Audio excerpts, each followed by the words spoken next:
శివేన్, భావ్నగర్. వచ్చేసావా భావ్నగర్ నుండి? అదే అవుతుంది. కేవల జ్ఞానం ఇంకా ఆత్మజ్ఞానంలో తేడా ఏంటి? ఆత్మజ్ఞానం కేవలం జ్ఞానానికి ప్రారంభం, మొదలు, స్టార్టింగ్. నేను శివేన్ని కాను, కాని ఆత్మని. ఇలా ఎక్కడి నుండి రియలైజ్ అవుతుందో, జ్ఞానం అవుతుందో, భావం అవుతుందో అప్పటి నుండి ఆత్మజ్ఞానం మొదలవుతుందన్నమాట. మొదలయ్యాక జ్ఞానం ఎలా ఎలా ఎలా ఎలా ఆజ్ఞలో మీరుంటారో, మీ కర్మ పూర్తవుతూ ఉంటుందో, మొత్తం కర్మ పూర్తవుతుందో, ఏదీ కూడా ఒక్క పరమాణు కూడా మిగిలి ఉండదో, కేవలం ఆత్మ మాత్రమే ఉంటుంది. దాన్ని కేవల జ్ఞానం అంటారు, ప్రకటించింది అని అంటారు. అప్పుడు మోక్షం వస్తుంది అదే జన్మలో. అంతిమ లాస్ట్ ఎండ్ పాయింట్ కేవల జ్ఞానం. తీర్థంకర్, ఇంకా భగవాన్లో తేడా ఏమైనా ఉందా? మన వద్ద భగవాన్ అని ఎవరిని అంటామో, అంటే ఎవరైతే భగవత్ ప్రాప్తిస్తుందో వారిని భగవాన్ అంటాం. ఇక అక్కడి నుండే మొదలవుతుంది భగవతత్వం, అక్కడి నుండి మొదలవుతుంది. ఇంకా పూర్ణ అంటే ఏదైతే పూర్ణమవుతుందో భగవత్వంలో, ఎవరికి లాస్ట్ జన్మ ఇంతే కాదు, కానీ ఈ జన్మ చివరి జన్మ వారిది, అంతిమ జన్మ. మరణించే ముందే వారు కోట్లాది మందికి పదవిని అందేలా చేస్తారు. మోక్ష మార్గాన్ని ఎక్కిస్తూ ఎక్కిస్తూ తీసుకుని వెళ్తారు. స్వయంగా చేసుకుంటారు, కానీ కోట్లాది మందికి కూడా చేస్తారు. మోక్ష మార్గం, మోక్షం వద్దకు. దాన్ని తీర్థంకర్ అంటారు. తెలిసిందా?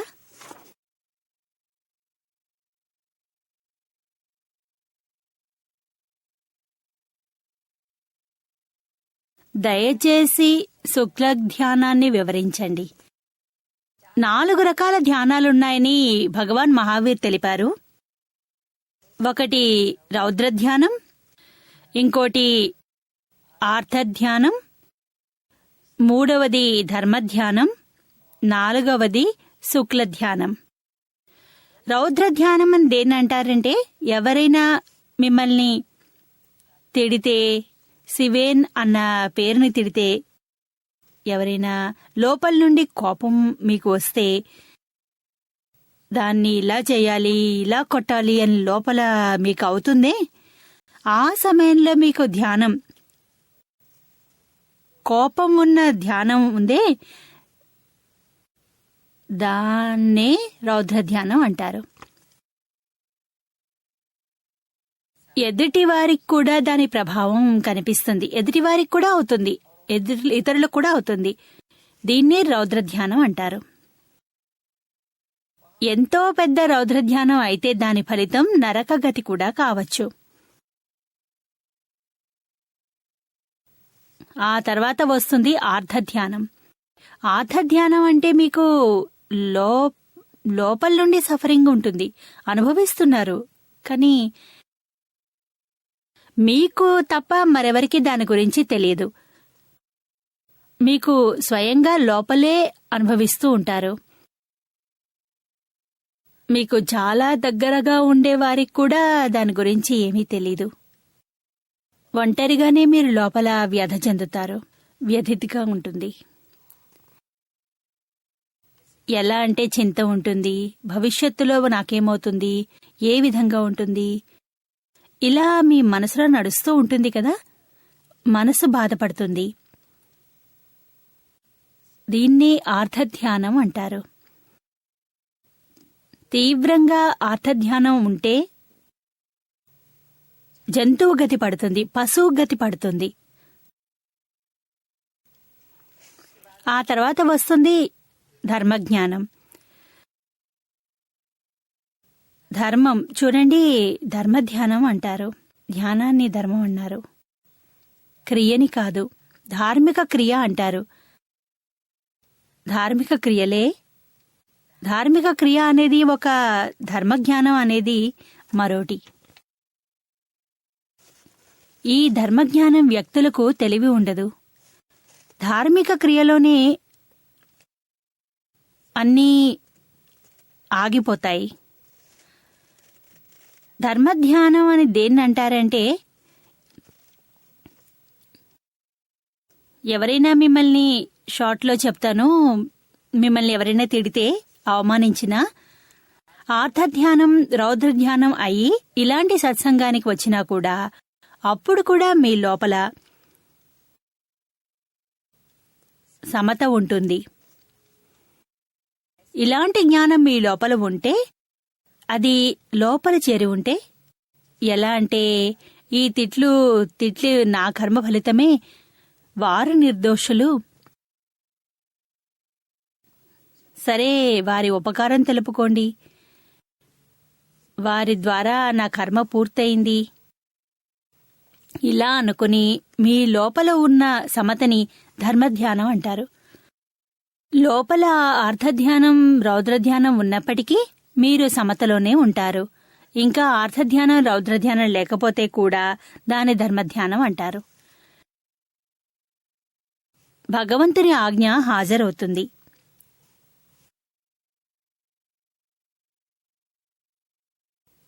దీన్ని ధర్మధ్యానం అంటారు. ఇక ధర్మధ్యానంతో గతి ఉచ్చంగా ఉంటుంది. ఎంతో ధర్మధ్యానం ఉచ్చరీతిలో ఉంటుంది. వారు దేవలోకానికి వెళ్తారు, లేదా మనుష్యుల్లో కూడా ఉన్నత రీతిలో ఉండొచ్చు. ఇంకా చతుర్థ ధ్యానం శుక్లధ్యానం. ఇప్పుడు మీరేమనుకుంటున్నారంటే, నేను శివేన్ని అని అనిపిస్తోందా, లేక నేను శుద్ధాత్మని అని అనుకుంటున్నారా? స్వచ్ఛమైన ఆత్మ అని తెలుస్తుంది. దాన్ని శుక్లధ్యానం అంటారు.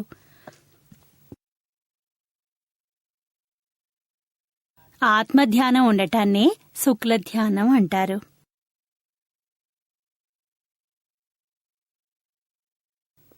తెలిసిందా?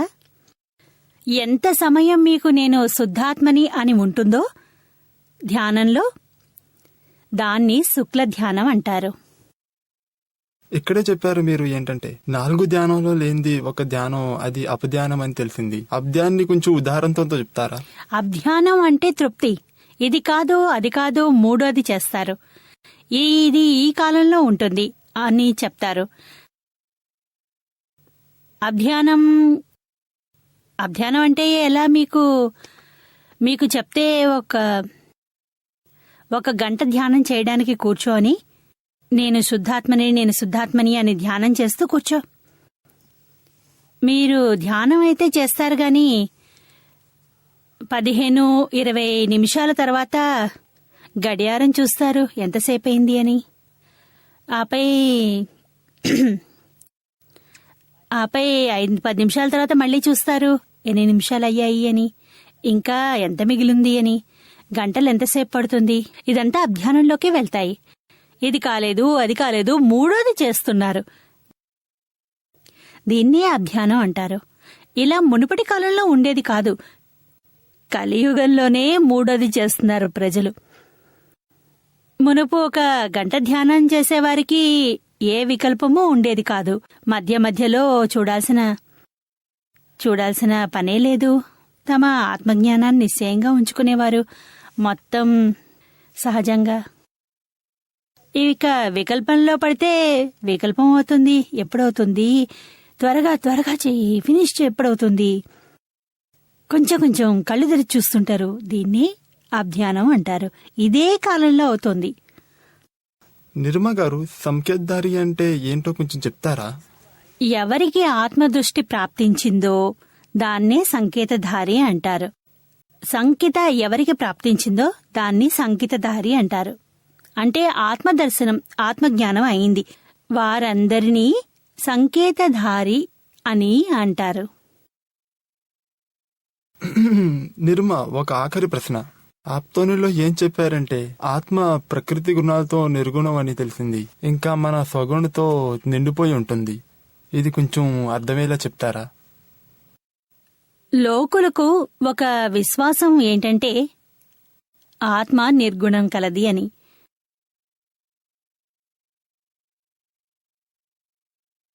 దానికి గుణమే లేదు. ఇది తప్పు. ఆత్మ ఎలా నిర్గుణం అవుతుంది? రాయి కూడా నిర్గుణం కాదు. దానికి కొన్ని గుణాలున్నాయి. తలపై తగిలించుకుంటే ఏముంది, గుణం చూపిస్తుంది కదా, రక్తం వస్తుందిగా. ఇది కూడా ఒక గుణమే కదా. దీన్ని ఎలా నిర్గుణం అంటారు మీరు? అలాగే ఆత్మ నిర్గుణం కాని ఎలా అనగలరు? దానిలో కూడా గుణాలున్నాయి. అనంత జ్ఞానం, అనంత దర్శనం ఉంది, అనంత సుఖం ఉంది. ఇవన్నీ దేని గుణాలే. గీతలో శ్రీకృష్ణ భగవంతుడు ఎన్ని గుణాలు చెప్పాడు? ఇంకా మీరు చెప్తారు నిర్గుణం అని. వ్యతిరేకమైంది కదా. తెలిసిందా? గోవింద్ కూడా కాంట్రడిక్షన్ అవుతుంది కదా, విరోధం. ఇన్ని గుణాలుంటే మీరు దాన్ని నిర్గుణం అని ఎలా అంటారు? ఎలా అనగలరు? ఎలాంటి అపేక్షతో నిర్గుణం ఉంది అంటారు? ప్రాకృతిక అపేక్ష గుణాలచే అది నిర్గుణి అని. ఇంకా తన స్వంత గుణాలతో నిండి ఉంది. స్వంత గుణాలతో నిండి ఉంది. ప్రకృతి యొక్క ఒక గుణం కూడా ఆత్మలో లేదు. ఆత్మగుణం ప్రకృతిలో ఒక్కటి కూడా లేదు. ఇక్కడే డిమార్కేషన్ చెప్పబడింది. ఇదంతా మిక్చర్ అయింది. ప్రకృతి గుణాన్ని ఆత్మ అనుకుంటున్నారు. ఆత్మ విషయంలో చిందరవందరైంది. ఇక్కడే చిందరంతా అయింది. తాతగారు దీన్ని స్పష్టంగా వివరించారు. తెలిసిందా? నిర్మ, ఆత్మలో ఉన్న స్పష్ట వేదనం ఇంకా అస్పష్ట వేదనం కొంచెం అర్థమయ్యేలా చెప్తారా? అస్పష్ట వేదన, స్పష్ట వేదనలో తేడా ఏంటంటే, ఫర్ ఎగ్జాంపుల్, మంచు యొక్క పెద్ద కొండ ఉందనుకోండి. ఇక్కడ పెద్ద కొండ ఉంచాం, ఇక్కడే పెట్టాము.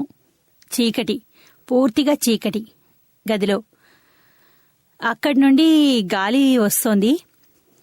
ఇక మీరు పక్కన కూర్చున్నారు కాస్త దూరంలో. అప్పుడు మీకు తెలుస్తుంది ఇక్కడ మంచు ఉంది అని, అందుకే ఇంత చల్లటి గాలి వీస్తోంది అని.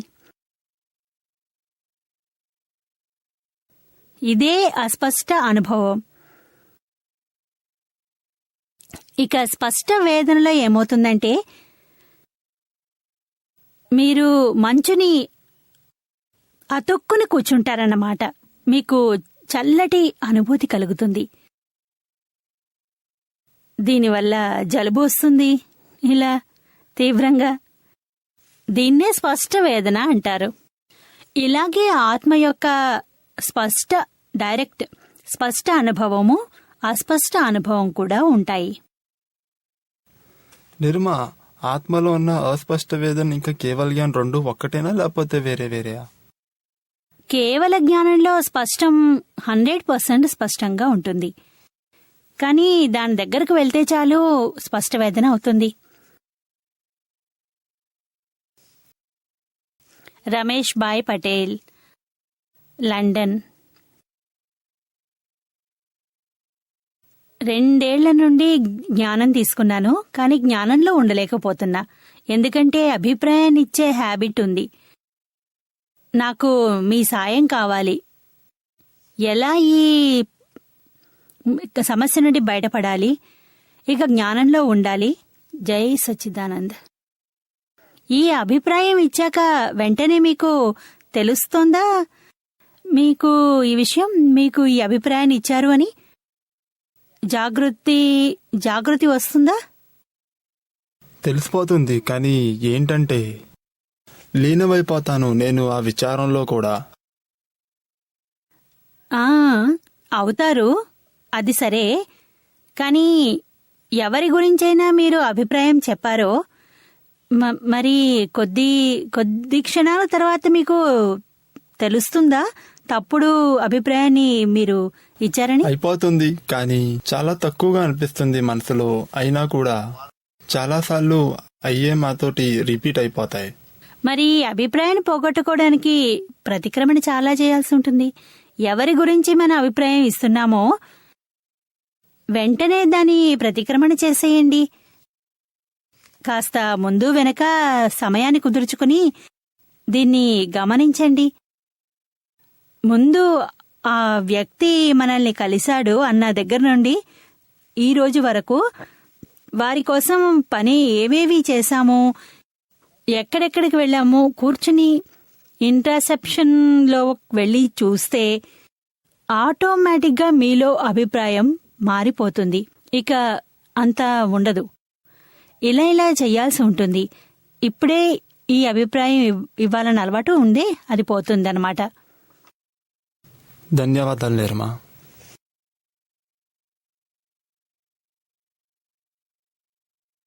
హర్ష్, అందరూ స్వర్గం నరకం అంటారు కదా, అది నిజమా? పూర్తిగా నిజం. స్వర్గం ఉంది, నరకం ఉంది. ఎవరికైనా చాలా బాధ పెట్టడం వల్ల నరకం వస్తుంది. ఎవరికైనా చాలా సుఖం ఇవ్వడం వల్ల స్వర్గం వస్తుంది. చాలా దుఃఖం, అన్నిటికంటే ఎక్కువ దుఃఖాన్ని మనకి ఇవ్వాలో ఒకరికి చంపేస్తే చాలా దుఃఖం వస్తుంది చేకూరిస్తే. పుష్ప అహ్మదాబాద్.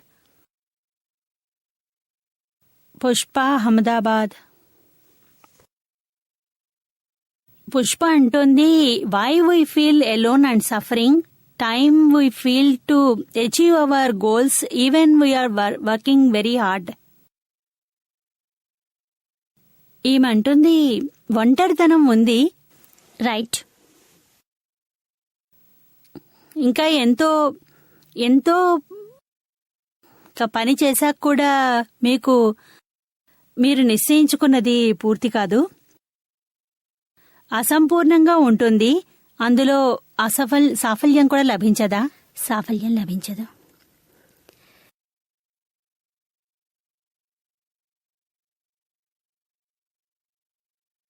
ఇదేమిటంటే సాఫల్యం దొరకకపోవడం గురించి ఇప్పుడే చెప్పాను. దీని వెనకాల మన పుణ్యపాపాల యొక్క చెయ్యి ఉంటుంది. మనం పుణ్యకర్మ మన తోడుగానే ఉంటే మన పుణ్య సాఫల్యం లభిస్తుంది. కానీ లేకపోతే పాపం తోడుతో సాఫల్యం లభించదు.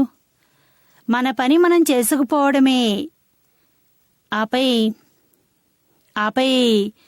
సాఫల్యం లభించినా లభించకున్నా, ఏది లభించినా సాఫల్యం అసఫల్యం రెండింటినీ స్వీకరించడానికి సిద్ధంగా ఉండండి. రెండింటినీ యాక్సెప్ట్ చేయాలి. రెండింటినీ ఏది దొరికినా, అసఫలత దొరికినా దాన్ని యాక్సెప్ట్ చెయ్యి. ఏది జరిగినా అది న్యాయమే, కరెక్ట్. మీకు ప్రశాంతత ఉంటుంది, అనుభవించడం ఉండదు. నిజానికి నాకు ప్రశాంతత ఉంది. నేనెప్పుడూ బాధ అనుభవించలేదు. అప్పుడప్పుడు ఎలా అనిపిస్తుంది అంటే, why it is with me. కిందటి జన్మ పాపపుణ్యాల్ని తీసుకుని వస్తాము. మూట తెస్తాం కదా, దాని మూట కట్టుకుని దాని ప్రకారంగానే లభిస్తుంది.